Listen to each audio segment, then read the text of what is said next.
Muito obrigada. Boa noite a todos. Estou muito feliz pela oportunidade de estar aqui no Centro Espírita Luz Divina. Gratidão pelo convite, pela oportunidade de nós estarmos hoje juntos, refletindo sobre a dor e sobre o sofrer.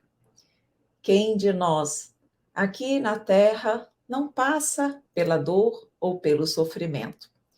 Mas a doutrina espírita, com a sua luz, com certeza nos traz esclarecimentos importantíssimos para que nós possamos todos passar por esses momentos desafiadores de uma forma mais leve, de uma forma mais suave e, principalmente, retirando de tudo aquilo que nos acontece os maiores aprendizados para o nosso crescimento.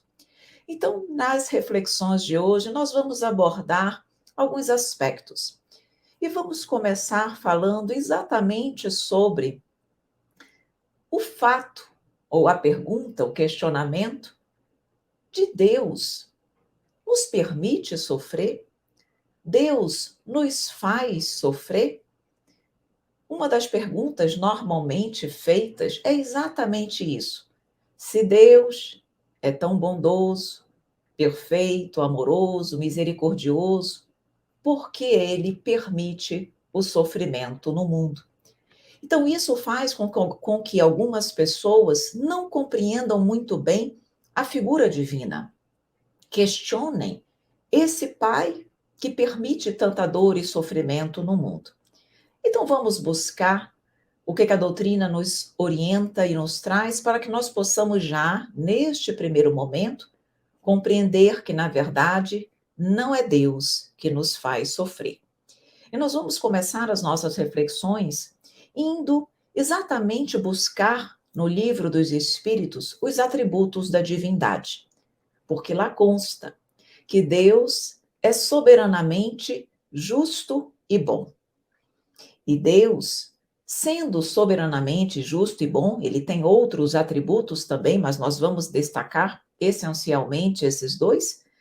Ele o é na sua perfeição. Ele o é de forma infinita e ilimitada. Então, se Deus é justo e bom, ele trabalha e tudo aquilo que ele faz é pautado na justiça e na bondade e no amor. De modo, então, que Deus não imputa nenhuma dor ou não impõe nenhum sofrimento a nós, seus filhos. E aí nós vamos também buscar informações lá no livro O Céu e o Inferno, lá no Código Penal da Vida Futura, no artigo 6º do Código Penal da Vida Futura, que nos fala que, na verdade, toda imperfeição é fonte de sofrimento.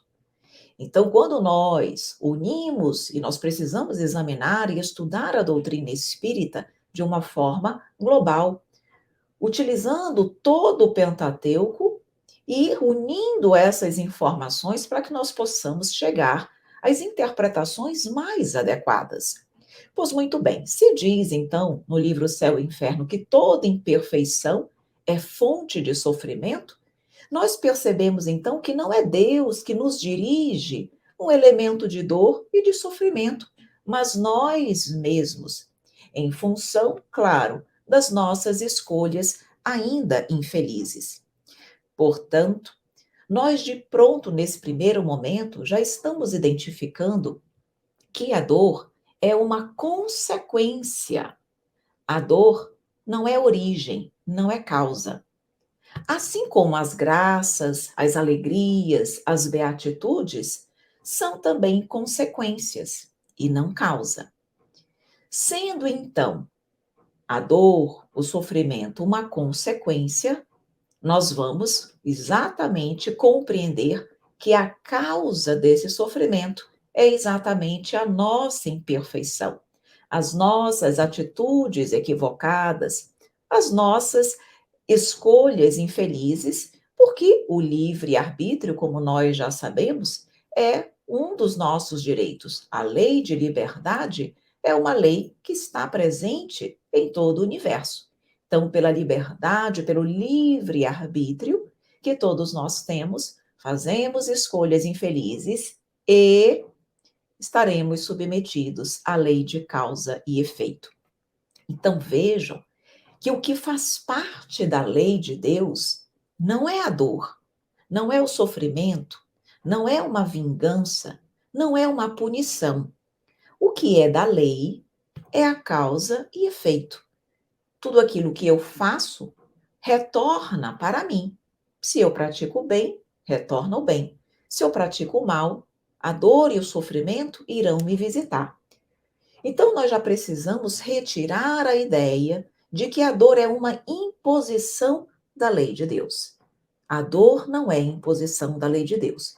A causa e efeito, a lei de causa e efeito, sim, é uma imposição da lei de Deus. Mas o sofrimento ou as beatitudes são consequências das nossas escolhas.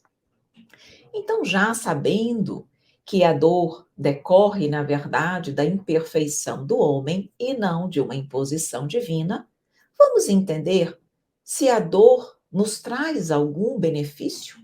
Tem alguma finalidade? Por que sofremos? Somos imperfeitos, nos equivocamos nessa caminhada. Mas essa dor nos traz algum benefício? E vamos novamente buscar as informações na doutrina espírita quando ela nos fala da finalidade da reencarnação. Nós não temos como dissociar o sofrimento, as provas, as dificuldades da vida reencarnatória. E nós vamos entender por quê. A doutrina espírita nos mostra que o objetivo da encarnação é exatamente o progresso. Deus nos impõe a reencarnação para nos fazer progredir. Mas vamos entender que esse Deus nos impõe no sentido desse impor, no sentido de necessidade. Nós, para que possamos progredir, necessitamos da reencarnação. E durante a reencarnação, nós vamos tendo a oportunidade de passar por situações desafiadoras, provas e expiações também, que vão exatamente nos oportunizar adquirir as virtudes que nos faltam para que nós possamos alcançar o objetivo da nossa encarnação, que é progredir. Então, tudo, absolutamente tudo, pelo qual nós passamos aqui na Terra, tem o objetivo de levar o homem ao progresso. Tudo, na verdade, é um instrumento para o objetivo maior, que é a evolução. A nossa dificuldade é exatamente perceber que as dores e sofrimentos são, na verdade, instrumentos divinos para a nossa evolução, para a nossa depuração espiritual. E por quê? Porque, como nós ainda somos mais imperfeitos, mais animalizados do que seres angélicos, temos uma dificuldade muito grande de alcançar a completude, o entendimento perfeito e pleno das leis divinas. Nossa visão ainda é muito restrita, muito pequena, muito limitada ao aqui e ao agora.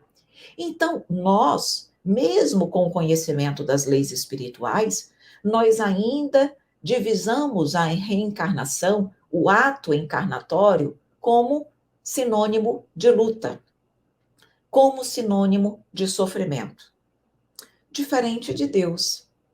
Deus, ele divisa, ele vê longe. Ele não vê o sofrimento. Ele vê exatamente o efeito, a consequência, que é o progresso. Então vejam que, enquanto nós só conseguimos nos fixar nas nossas dificuldades, Deus está percebendo que aquelas dificuldades são os instrumentos que me levam à evolução. Então ele olha a consequência, ele olha o fim da jornada, enquanto nós ainda, pela nossa imperfeição, vemos só as dores e as lutas. Portanto, precisamos compreender que a encarnação ou a reencarnação não é um elemento punitivo, é um elemento de progresso. Quando nós começamos verdadeiramente a internalizar esse entendimento, tudo muda. Porque nós temos o entendimento intelectual. A doutrina espírita ilumina a nossa consciência, nos tira da ignorância. Mas, mesmo com o entendimento, nós temos dificuldades de vivenciar, de internalizar em nossos corações esse entendimento. Tanto é assim que, normalmente, quando as dores, a dificuldade bate à nossa porta, em um primeiro momento, nós nos desequilibramos. Nós perdemos a calma, a nossa serenidade, o nosso equilíbrio, porque é o que primeiro brota de nós são as nossas emoções, ainda imperfeitas. Aí nós vamos orar, nós vamos refletir, nós vamos ponderar e nós vamos permitindo que o entendimento, que o conhecimento que a doutrina espírita nos traz, vá pouco a pouco serenando o nosso coração e nos mostrando que aquilo que nós estamos passando momentaneamente é algo para o meu aprendizado. Então vejam que o livro dos Espíritos nos fala que o objetivo da reencarnação é sermos provados, passarmos por provas e expiações e oportunizar o aprimoramento progressivo da humanidade. Então vejam que, na verdade, a reencarnação se fundamenta na justiça de Deus, porque ele, sendo um pai justo e bom, misericordioso, ele nunca fecha as portas para seus filhos muito amados, nós, ainda imperfeitos. Então, aqui estamos, sim, para sermos provados, para passarmos por expiações, mas tudo com o objetivo de obtermos o progresso e chegarmos ao reino angélico, quando alcançarmos a perfeição relativa, intelectualmente falando e moralmente falando. Então, vejam que nós já estamos aí começando a ampliar o nosso conhecimento sobre a dor. O conhecimento nós já temos. A nossa dificuldade é conseguirmos bem trabalhá-la, é conseguirmos realmente aproveitar todas as oportunidades, todo, todo o conhecimento, todo o aprimoramento que aquela dor nos oportuniza. Nós vamos também refletir sobre isso. Mas vejam que eu falei que toda imperfeição leva a um sofrimento. E nós falamos que nós estamos aqui com o objetivo de nos elevarmos. Mas nós falamos também que estamos submetidos à lei de causa e efeito. O que significa que se as coisas, se o meu momento reencarnatório não está bom, isso significa que eu, de alguma forma, dei causa àquela situação. Porque a vida não nos dá, a vida nos devolve. A vida é reativa. Então, se hoje nós estamos vivenciando e passando por situações delicadas de dor e sofrimento, eu dei causa.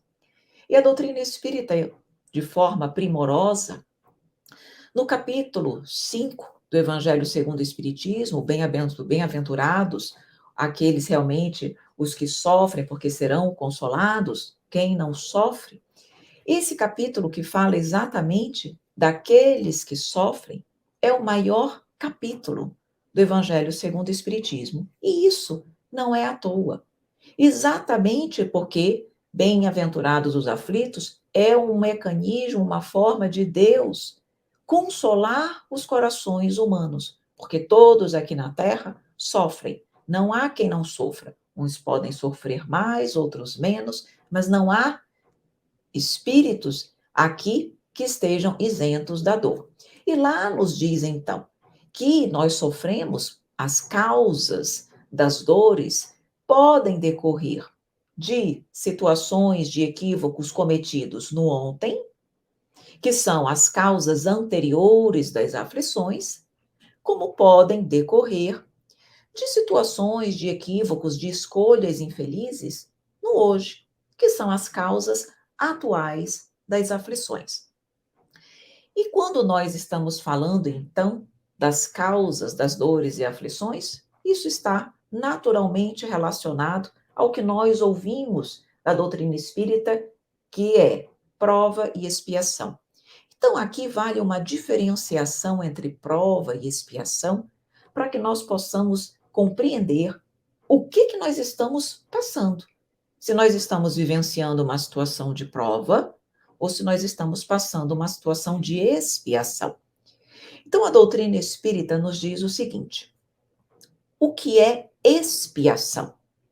Expiação é aquele sofrimento, é aquela dor, é aquele desafio que tem uma relação direta com um erro do passado. Um erro cometido anteriormente, que pode ter sido nessa ou em outras vidas, mas é um erro cometido. E em função daquela atitude equivocada não ter sido ainda, pela lei de causa e efeito, aquilo que eu faço, aquilo que me retorna, então eu pratiquei uma atitude contrária à lei de Deus e eu vou precisar realmente colher um pouco de dor, exatamente em função daquele equívoco, daquela escolha infeliz que eu cometi. Então, tem o meu sofrimento do hoje tem uma relação direta com o erro do passado. Agora, prova não. A prova, ela é uma escolha. Todos nós precisamos passar por situações desafiadoras para oportunizar o progresso, porque uma situação desafiadora faz com que eu trabalhe a minha mente, o meu intelecto, para que eu possa superar, vencer aquele problema. Então, quando eu trabalho a minha mente, eu elevo, eu progrido o meu intelecto. E, naturalmente, com o progresso intelectual, eu também irei, mais cedo ou mais tarde, desenvolver o meu lado moral. Porque se nada acontecesse, o homem ficaria estagnado, de braços cruzados e não iria progredir. Então, as provas são escolhidas voluntariamente pelos espíritos para oportunizar o necessário progresso. Não tem uma relação direta com o erro nosso do passado, mas são situações que eu voluntariamente escolho para que eu possa galgar essa evolução ao qual todos nós estamos submetidos. E vejam, as pessoas erroneamente acreditam que expiação são aquelas situações mais graves ou consideradas mais dolorosas para a humanidade. Uma doença kármica, uma deficiência física, enfim, situações que a humanidade considera como mais graves. E situações, problemas mais leves, considerados mais leves, seria uma situação de prova. Não é, na verdade, assim que nós identificamos o que é prova e o que é expiação. E essa diferenciação está lá também, nesse capítulo 5 do Bem-aventurados os aflitos. Na verdade, a mesma situação de sofrimento para uma pessoa pode ser prova, para outra pessoa pode ser expiação. A mesma prova, uma doença, por exemplo, kármica, tá? Vamos colocar aí um câncer. Eventualmente, o câncer para um pode ser uma prova, para outro pode ser expiação. A mesma situação. O que define, na verdade, para que eu possa saber se o que eu estou vivendo é prova ou expiação, a saída é o seguinte: é como eu lido com aquele problema. Quando é normalmente expiação, as pessoas normalmente se resignam, elas se sentem vitimadas, elas muitas vezes se revoltam contra a justiça divina, elas não aceitam de forma tranquila, de forma serena, aquela situação.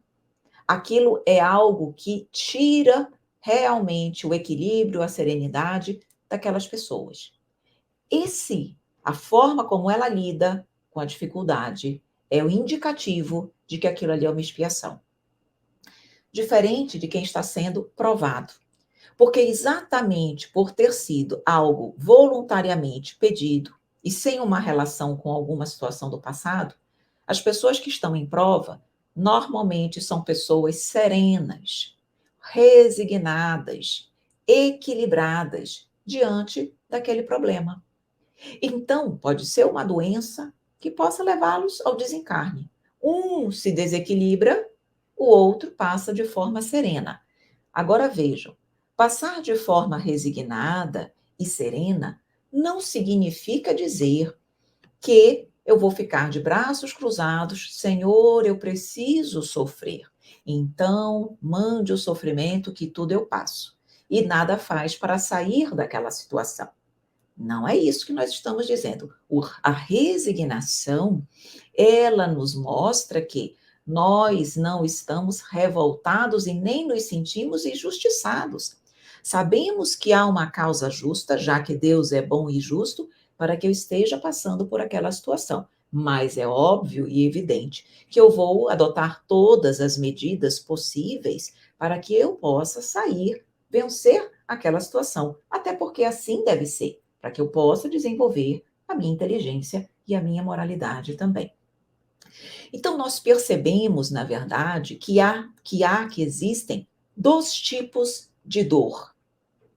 A dor expiação, que refere-se, sim, a uma consequência de uma ação passada, e a dor evolução, que é realmente quando nós não estamos expiando, mas, ao contrário, nós estamos sofrendo porque anelamos, desejamos, almejamos a perfeição, a purificação da nossa alma. E nós sabemos que através desse mecanismo de passar por situações desafiadoras, eu vou conseguir ampliar o meu progresso.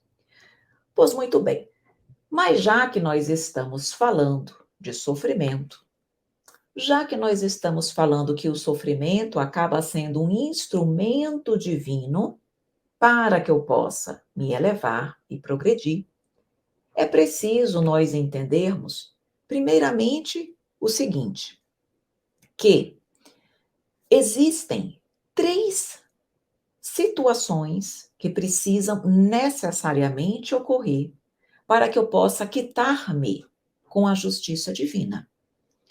Diferentemente do que algumas religiões compreendem e entendem, não basta o arrependimento para que eu possa quitar-me com a justiça divina.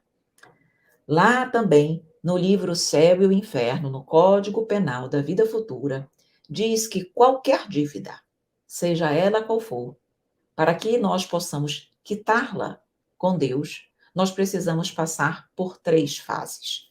Primeira, o arrependimento. É a primeira condição para que eu possa começar um trabalho de realmente quitar-me com o Pai. Dois, segunda fase, a expiação. A expiação é exatamente aquilo que nós falamos agora há pouco. Se eu plantei o mal, eu vou colher também o mal, em decorrência da lei de causa e efeito. Então, vou colher um pouco de dor, vou colher um pouco de sofrimento. Mas o sofrimento ainda não faz com que eu me quite com a justiça divina. Ainda precisa vir mais uma fase, que é a reparação. A reparação é quando nós fazemos o bem àqueles a quem nós prejudicamos. Então não basta eu espiar, eu ainda preciso fazer o bem a quem eu prejudiquei. Então, se as pessoas, por exemplo, a quem eu prejudiquei, já me perdoaram, já ascenderam na escala evolutiva e talvez até nem se encontrem mais aqui na Terra, eu vou reparar para com outras pessoas que eventualmente tenham sofrido o mesmo mal que eu fiz.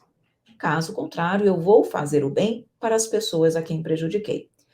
Evelyn, como saber se nesta vida eu estou expiando ou eu estou já reparando?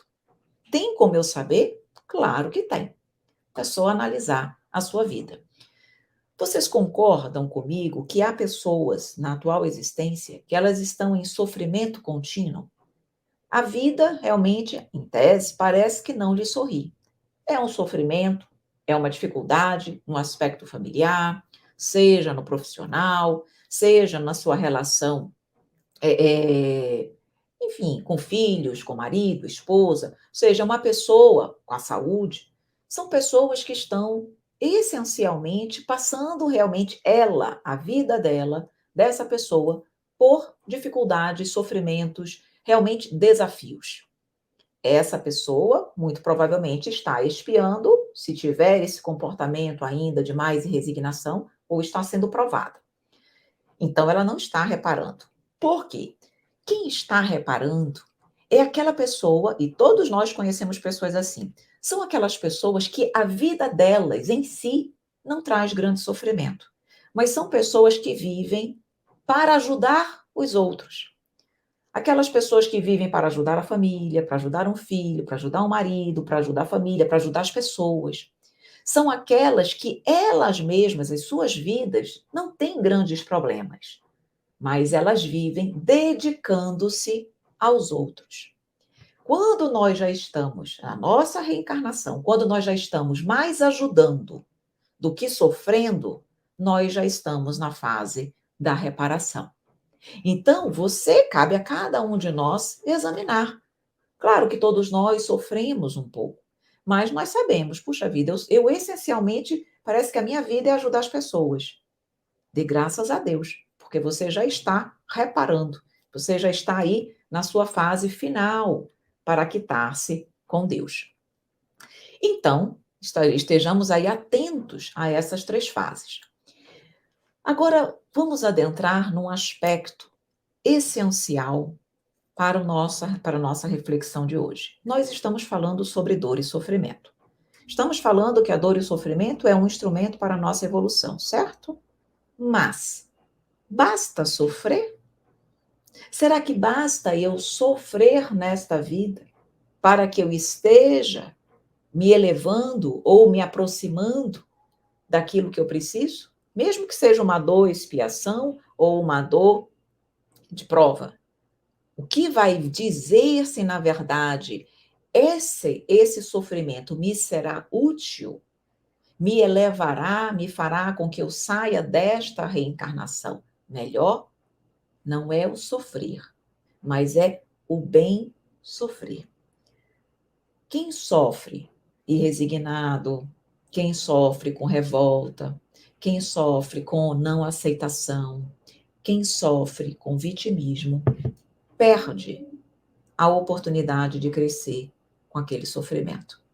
Eu posso passar uma vida inteira sofrendo, mas se eu passo uma vida inteira sofrendo desta forma, eu perco todo o aprendizado e toda a evolução que eu poderia ter tirado desta vida.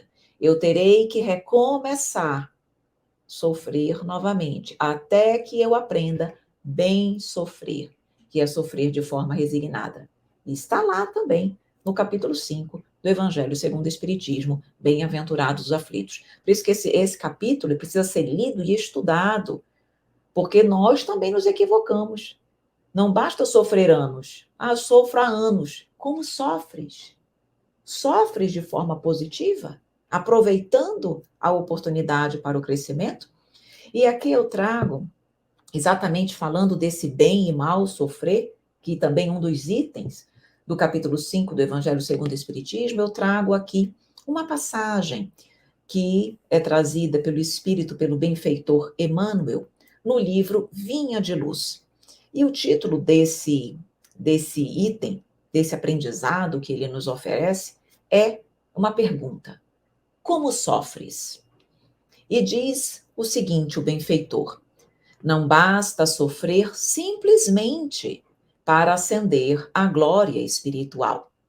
Indispensável é saber sofrer, extraindo as bênçãos de luz que a dor oferece ao coração sequioso de paz.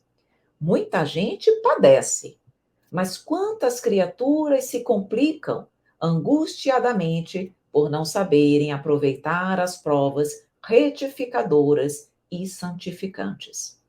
Será que nós estamos sabendo aproveitar as provas retificadoras e santificantes para evoluir?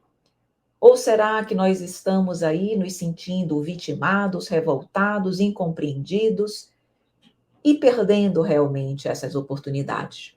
Então, diz o Evangelho: poucos sofrem bem, poucos compreendem que somente as provas bem suportadas podem conduzi-los ao reino de Deus. Então, enquanto nós não conseguirmos compreender, e não é só compreender, enquanto nós não conseguirmos sentir em nossos corações que quanto mais intensa, quanto mais calorosa, quanto mais difícil é a prova, e, claro, bem sofrendo, mais eu purifico o meu espírito, mais eu aperfeiçoo a minha fé.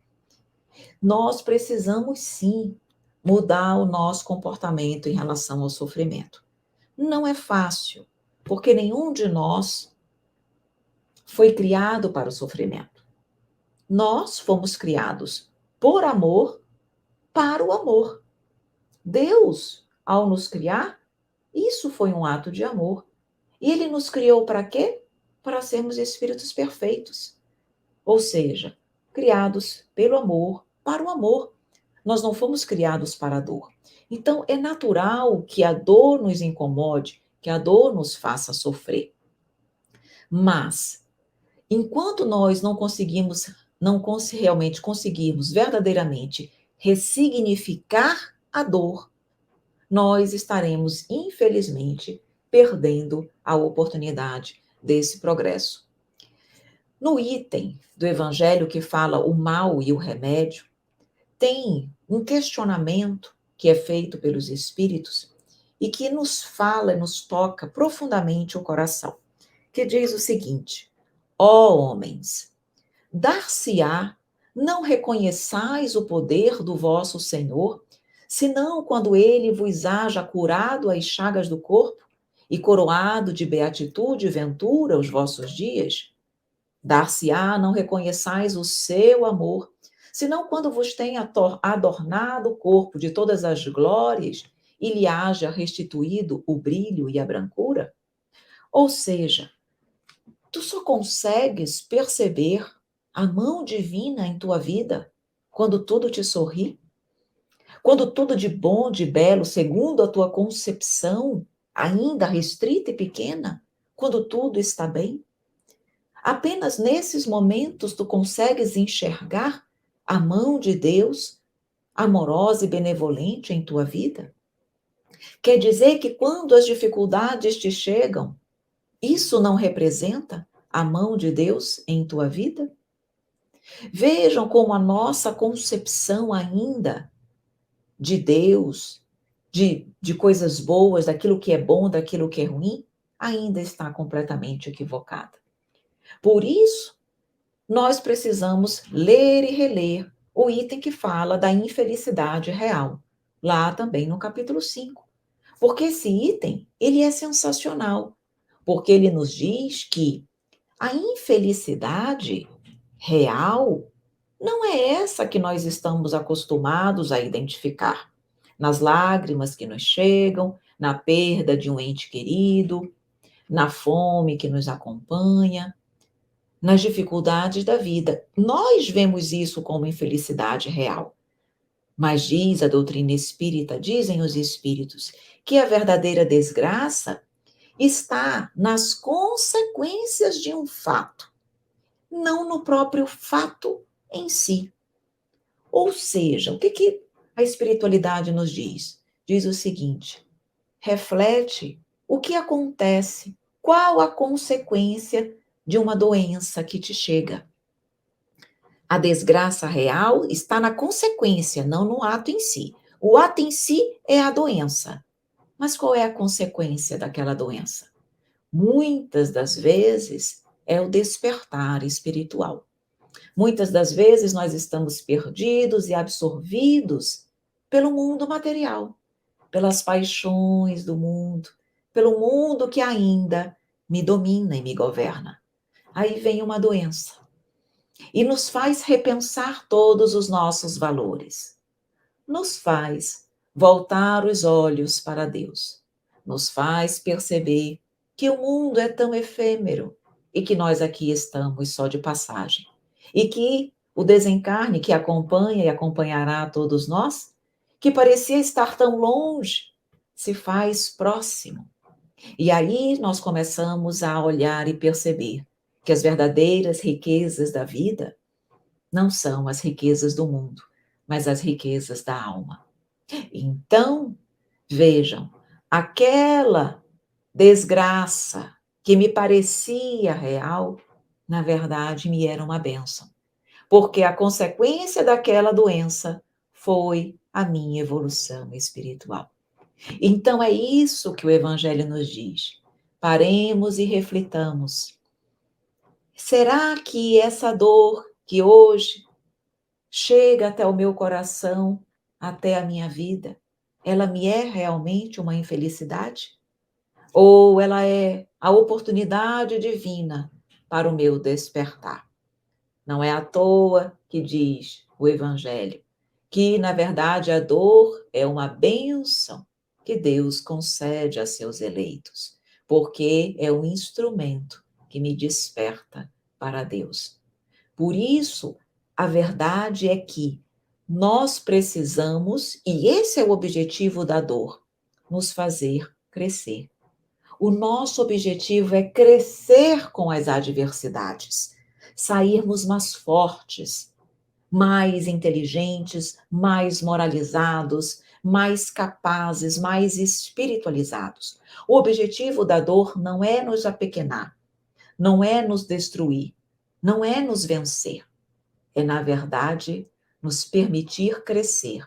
Crescer e sairmos grandes, gigantes das adversidades.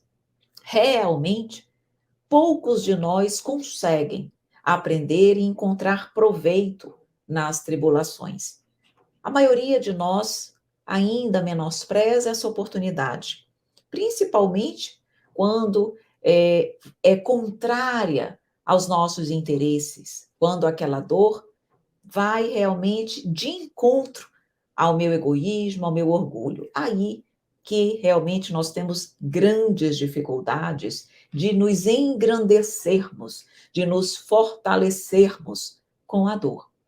Por isso a necessidade de nós estarmos a todo momento estudando a doutrina espírita, elevando o nosso pensamento, nos tirando da ignorância, porque Deus e Jesus, que é nosso governador, não nos abandona. Eles estão a todo momento nos conclamando para as verdades espirituais. Mas nós precisamos refletir sobre isso, estudar, refletir e perceber. Será que eu estou verdadeiramente internalizando tudo aquilo que nós estamos, tudo aquilo que eu estou buscando e estudando? A vida nos manda inúmeros recados. Jesus nos manda recados infinitos, através de uma palestra, através de um amigo que chega até nós, através de um livro, através de uma leitura que eu faça, enfim, inúmeros recursos são utilizados por Deus para nos oportunizar esse entendimento. E outra coisa que nós precisamos também compreender, que a vida, ela é muito pequena, perto da nossa existência como espírito imortal. A encarnação, uma encarnação, não é a nossa vida inteira. É apenas uma etapa da nossa vida, não a vida inteira. Nós só temos uma única vida, que essa vida estamos ora encarnados, ora desencarnados. Mas a nossa vida é uma só. O fato de nós encarnarmos e desencarnarmos não mata a minha vida como espírito imortal. Ela é uma só.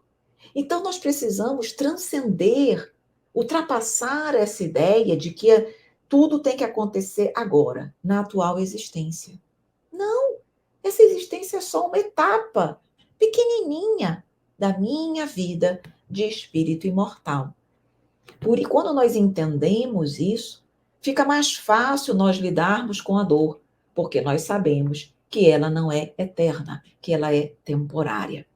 E aí, já falamos da dor, nós trazemos, para que nós já possamos caminhar para a finalização das nossas reflexões, trazer Joana de Ângeles, que nos ajuda a compreender como fazer a dor cessar, que é o que todos nós desejamos, ansiamos e anelamos. E ela, no capítulo Cessação do Sofrimento, lá do livro Plenitude, ela nos diz o seguinte, eu vou já explicar para vocês. Ela nos diz o seguinte, para que nós possamos cessar a dor, não adianta nós buscarmos paliativos, situações, atitudes que trabalhem a consequência e não a causa. Eu preciso, primeira coisa, para obter a cura real, e nós estamos buscando a cura real, nós temos que buscar terapias que façam extirpar de nós as causas daquele sofrimento. Aí ela diz, só que para que eu possa identificar as causas desse sofrimento, para que eu possa trabalhá-la, ela diz, é imprescindível adquirir o que ela chama, Joana de Ângeles chama de consciência responsável. Ela diz, nós precisamos adquirir essa consciência responsável. E essa consciência responsável, ela nos direciona para 3 caminhos que devem ser seguidos. A consciência responsável, primeiro ponto, ela diz, vai nos ajudar na educação do pensamento. A causa dos nossos equívocos, dos nossos erros, das nossas escolhas infelizes, não iniciam no pensamento? Então ela disse, vamos primeiro educar os nossos pensamentos. Começar a pensar coisas salutares. Segundo passo do que ela chama de consciência responsável. Ela diz, a disciplina dos hábitos. Depois que eu educo o meu pensamento, eu preciso disciplinar as minhas atitudes, os meus hábitos, aquilo que eu faço. Porque eu posso pensar A e fazer B. Eu tenho que pensar A e fazer A. Então, eduquei o pensamento, passemos para disciplinar os nossos hábitos. E, por fim, ela nos diz, segurança nas metas. Ou seja, segurança nas metas é ter persistência do objetivo a ser alcançado. Porque nesse processo de educação de pensamento e de disciplina de hábitos, é natural que eu ainda caia? Claro que sim. Nós não iremos, num piscar, no estalar de dedos, num piscar de olhos, sair da imperfeição para a angelitude. Nós iremos ainda cair algumas vezes. É natural. Mas quando eu tenho a segurança das metas, quando eu tenho o meu objetivo muito bem definido, que é evoluir e sair dessa existência melhor, o fato de eu cair neste processo não me derruba verdadeiramente. Eu caio, mas no dia seguinte eu levanto. E tem mais um detalhe: quando nós cairmos, é pensar, eu caí. Mas será que eu não dei um espaço maior de tempo entre uma queda e outra?